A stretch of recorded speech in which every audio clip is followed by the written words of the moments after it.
We're here today with Jerome Gastaldi, and actually on his property and studio.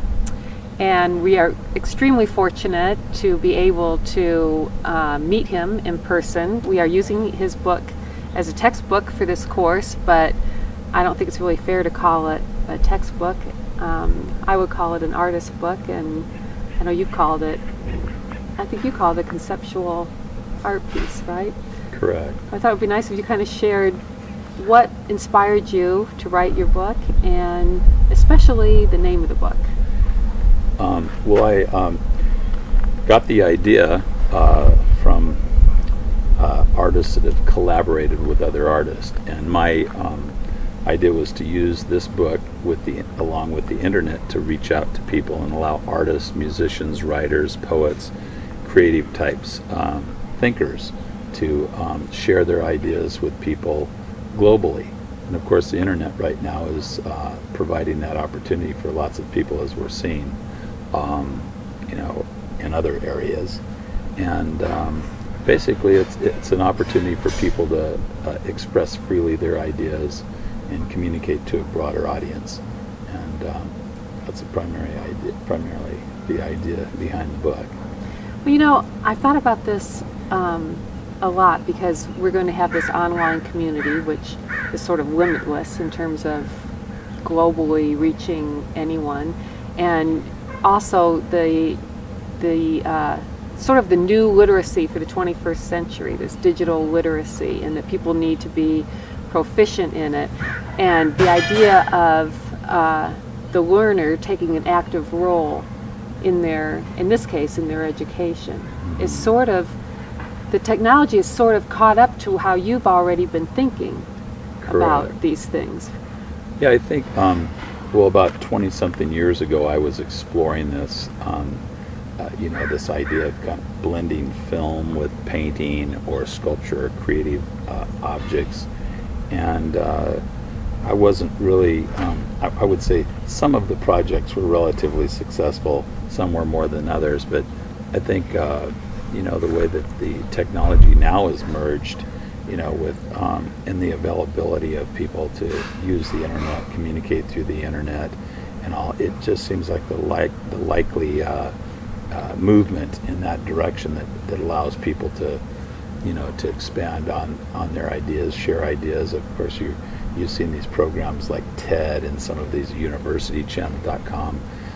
I like the idea where people are sharing these ideas in a very broad, sense. And of course, this book, Keep an Eye on Your Soul, it has a lot to do with our individual response to things, what we think and how we think. And I think it's really important that for people to take a look at their thought process as compared to other people's thought process on a particular subject or whatever it is. I think it really opens up a dialogue and opens up people's minds to be able to to make change and affect a change not only in their lives, and I think also in the world, not to be waving some banner there, but I think it starts with ourselves, and then if we want to affect a change on a broader level, and we can see that the world needs that right now.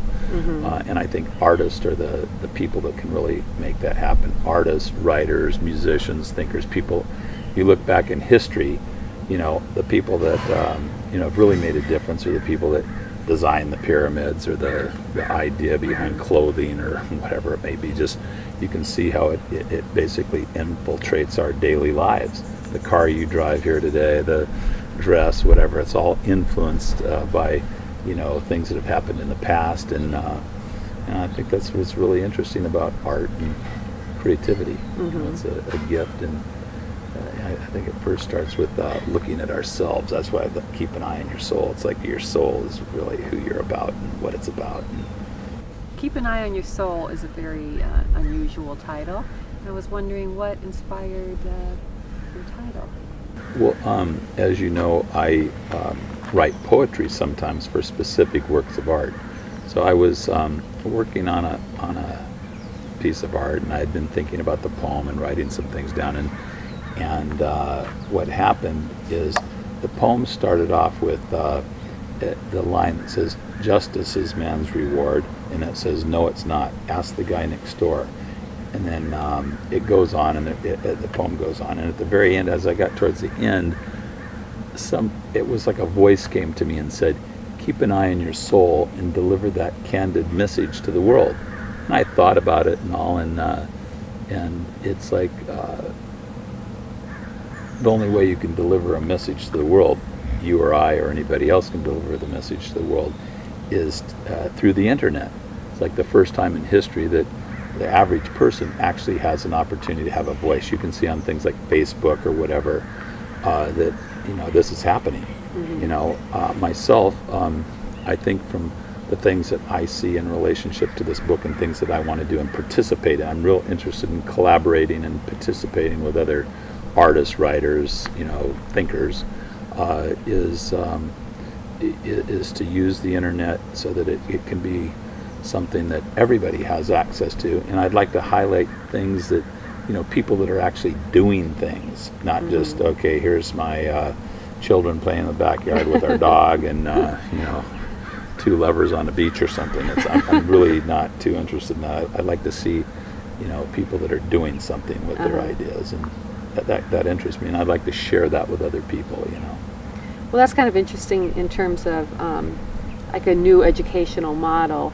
New pedagogy is that rather than the student being the consumer of information that's given to them by the educator or whatever, now they're becoming prosumers, and it's more, they produce content that they're learning and they consume content at the same time. So there's this new word, prosumer, and that because of this sort of collective, collaborative world that's being enabled through the internet, that it's changing how we learn and how we share information, and that's exactly what you want to do, right?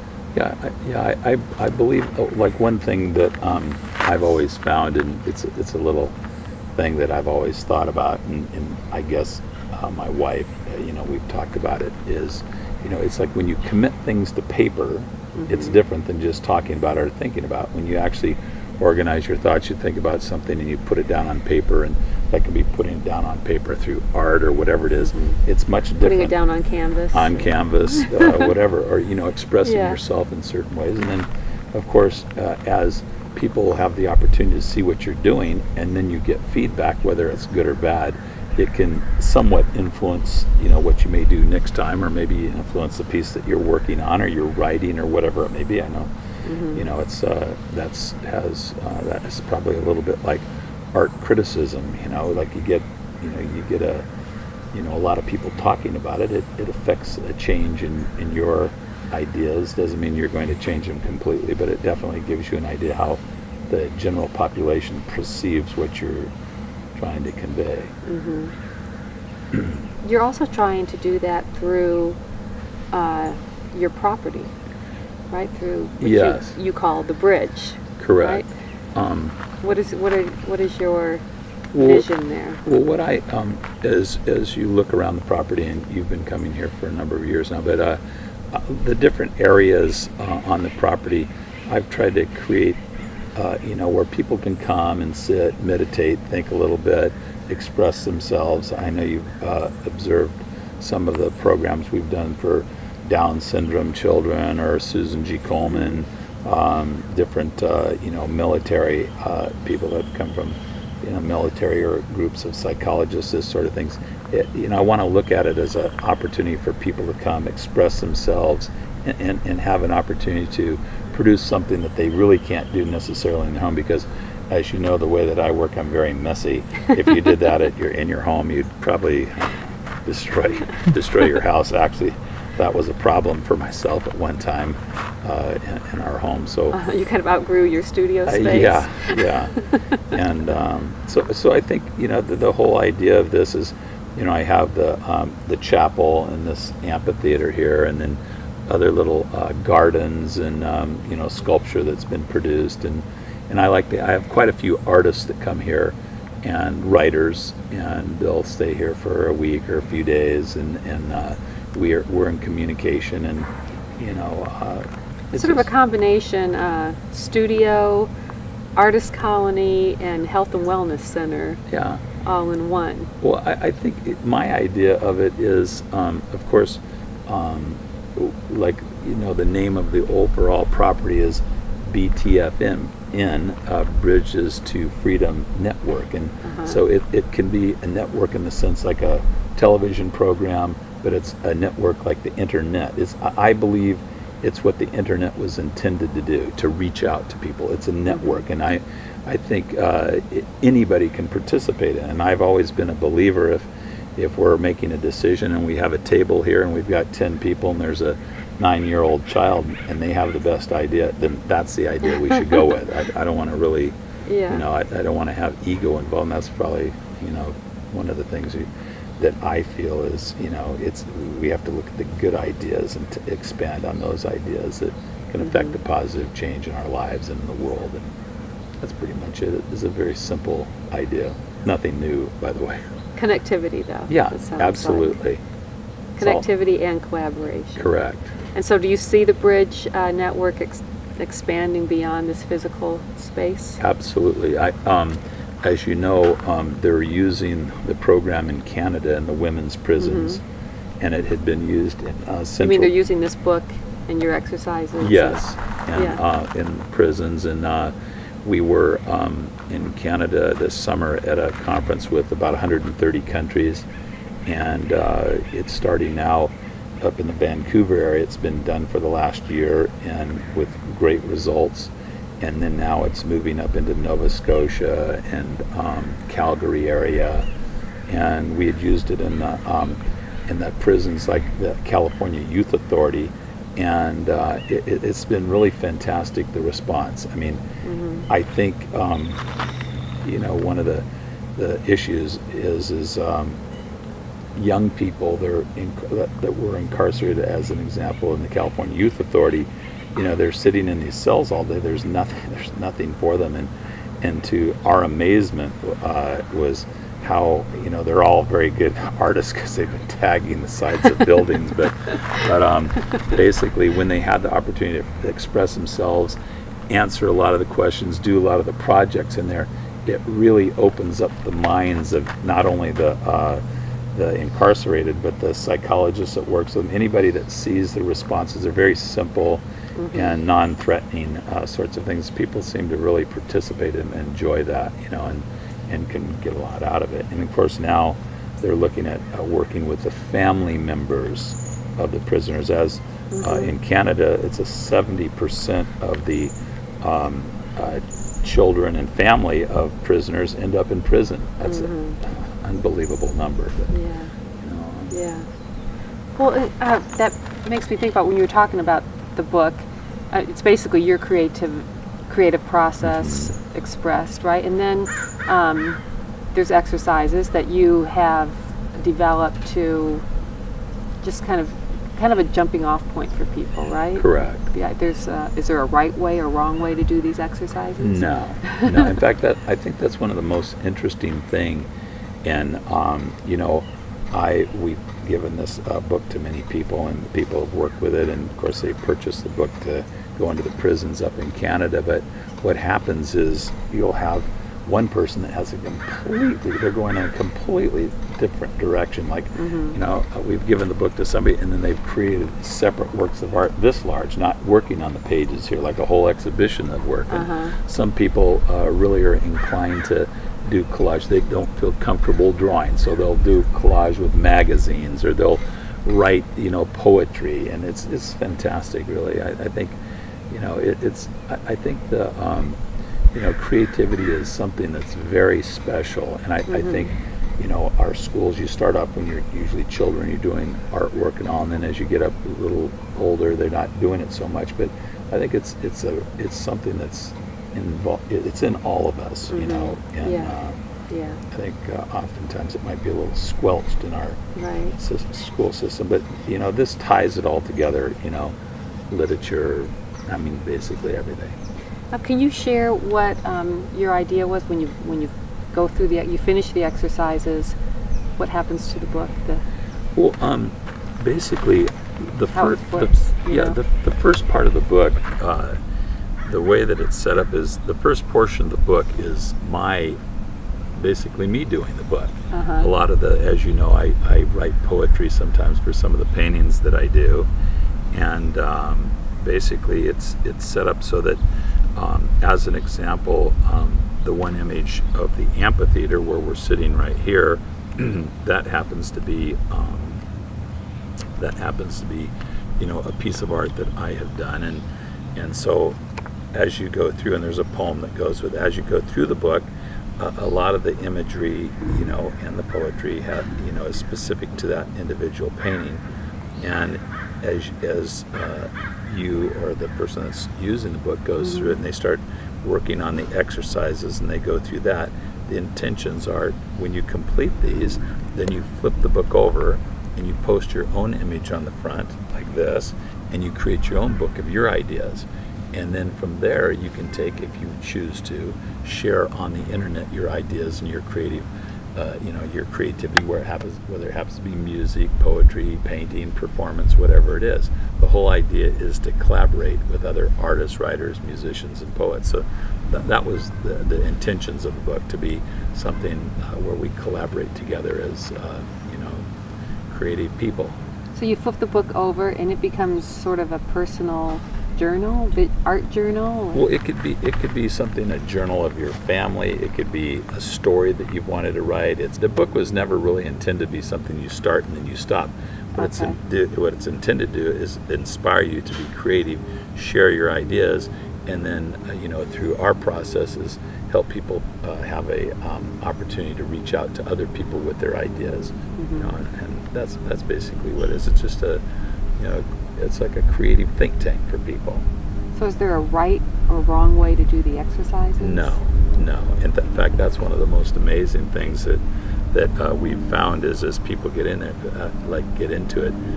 It's like, if you have 20 people, you have 20 different ways of doing things. If you have 100 people, it's fantastic, really. And I think they found that, and you know, with people that have been continuing to use the book, you see a broad range of things, and it's been particularly great for people to dialogue, you know, for people to get ideas from other people and see how, you know, how we're all very different, but we're all very similar. And I think that's the interesting thing about it. Well, Jerome, you have a beautiful property here. It includes not just your studio, but it's also sort of an artist colony for all kinds of artists, writers, musicians, like to come here and collaborate with each other and work on different projects. And now it's sort of entering a new phase and becoming a health and wellness center in addition to all these other roles it has played. Do you envision it going beyond the physical space? Well, I believe, you know, it has. Of course, you know, when I first did the book and started getting the book out there, and my ideas were primarily to collaborate with artists, I really had no idea that it would get into therapy and all that sort of stuff. It wasn't really intended to be for art therapy. But you wrote the book for artists specifically. For artists, writers, musicians, poets. My idea was to collaborate with creative types on a global basis. I really wanted to get out to people, and I work with a number of people in different areas throughout the country and all, and some writers and stuff in Europe. And basically, I wanted to get out and get people working together on things, and then it seems to have created a life of its own. In what way? Well, I think, you know, by having psychologists pick it up, or the fact that it was used in the prison system and they've taken off into an entirely different direction, or not a different direction, but a direction where they're using, you know, the book and the exercises with prisoners and helping them to deal with some of their issues. I think we've seen that when people, you know, feel that they're not threatened when they're doing the exercises, and then they have an opportunity to see how other people that have, you know, done the exercise and all, and then they share in group situations. Of course, we did a thing in 2 prisons in Central California where there were a group of, I think there were 20 inmates worked on a huge butcher block paper, and this was one of the first times it had been used, and the correctional officers, the COs there, were shocked with the response, how the inmates started dialoguing while they're working on the exercise amongst one another. really interesting, and they've found that it kind of, breaks down some of the tensions that are in, some barriers. I had somebody using this in the continuation school here in Southern California, and he would start off with the book in the morning, and rather than the class coming with kids pushing one another and all it gets them, he'd turn on a little music, they'd start doing art right off the bat, settles the class down, and so it's really interesting. It's like, so it has a therapeutic value. It does. That you are surprised. Yeah. Yeah. So I'd say that's pretty much it.